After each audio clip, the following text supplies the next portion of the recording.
തന്റെ മാതാവിന്റെയും 45-ാം ഓർമ്മ ദിനത്തിൽ വയോധികർക്ക് ആദരവ് നൽകി വ്യത്യസ്തനായ ഒരു മാതൃക പകർന്നു നൽകിയിരിക്കുകയാണ് ചക്കുവള്ളം സ്വദേശി മാനുവൽ മാടപ്പള്ളിമറ്റം എന്ന റിട്ടയർഡ് പോലീസ് ഉദ്യോഗസ്ഥൻ. പ്രിയ മാതാവ് അന്നമ്മ ഇമ്മാനുവിന്റെ ഓർമ്മ ദിനത്തിൽ 40ഓളം വയോജനങ്ങൾക്കാണ് ആദരവും സ്നേഹ സമ്മാനങ്ങളുമായി കമ്പിളി പുതപ്പുകളും ഇദ്ദേഹവും കുടുംബാംഗങ്ങളും ചേർന്ന് സമ്മാനിച്ചത്. പോലീസ് സേനയിൽ നിന്നും വിരമിച്ച ശേഷം പൊതുപ്രവർത്തന രംഗത്തും ടൂറിസം മേഖലയിലും സജീവമായ മാനുവൽ മാടപ്പള്ളിമറ്റം തന്റെ പ്രിയപ്പെട്ട മാതാവിന്റെ 45-ാം ഓർമ്മ ദിനത്തിൽ ഒരു പറ്റം മാതാപിതാക്കളെ ചേർത്തു പിടിച്ചാണ് സമൂഹത്തിനാകെ മാതൃകയായത്.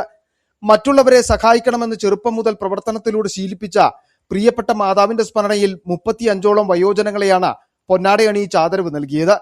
സമകാലീനരായ മാതാപിതാക്കൾക്ക് ആദരവ് നൽകുന്നതിലൂടെ പ്രിയപ്പെട്ട അമ്മച്ചിയുടെ ആത്മാവിന് ശാന്തി ലഭിക്കുമെന്ന് വിശ്വസിക്കുന്നതായി മാനുവൽ മാടപ്പള്ളിമറ്റം പറഞ്ഞു.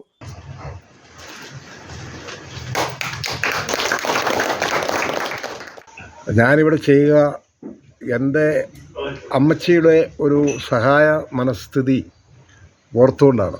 അമ്മച്ചിയുടെ പ്രായക്കാരെയെല്ലാം അമ്മച്ചിക്ക് വളരെ ഇഷ്ടമായി.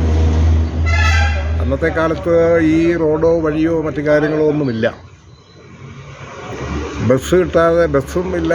അങ്ങനെ ഈ 1-ാം മൈലിൽ നിന്നും 8-ാം മൈലിൽ നിന്നും ഈ കുറുക്കു വഴിയെ നടന്നു പോകുന്നവർക്ക് അമ്മച്ചി മോരും വെള്ളം കൊടുക്കുന്നത് ഞാൻ ഓർക്കുകയാണ്.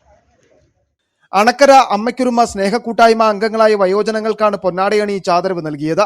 ഇതോടൊപ്പം ഇദ്ദേഹത്തിന്റെ കുടുംബാംഗങ്ങൾ ചേർന്ന മുഴുവൻ ആളുകൾക്കും സ്നേഹ സമ്മാനമായി കമ്പിളിപ്പുതപ്പുകൾ സമ്മാനിച്ചു. അമ്മയ്ക്കൊരുമ സ്നേഹക്കൂട്ടായ്മ chairman Sabu Kuttiplackal, Kumily YMCA president Samkutty Makkal, CS Prasad എന്നിവർക്കും ചടങ്ങിൽ ആദരവ് നൽകി. മാനുവൽ മാടപ്പള്ളിമറ്റം പിതാവ് ഇമ്മാനുവൽ, ഭാര്യ ശോഭ, മകൾ ഡോക്ടർ നീമ എന്നിവർക്ക് അമ്മയ്ക്കൊരുമ സ്നേഹക്കൂട്ടായ്മയും ആദരവ് നൽകി. ചടങ്ങിന് ശേഷം ലഘുഭക്ഷണവും കഴിച്ചാണ് വയോജനങ്ങളെ കുടുംബാംഗങ്ങൾ യാത്രയാക്കിയത്. City vision, Kumily.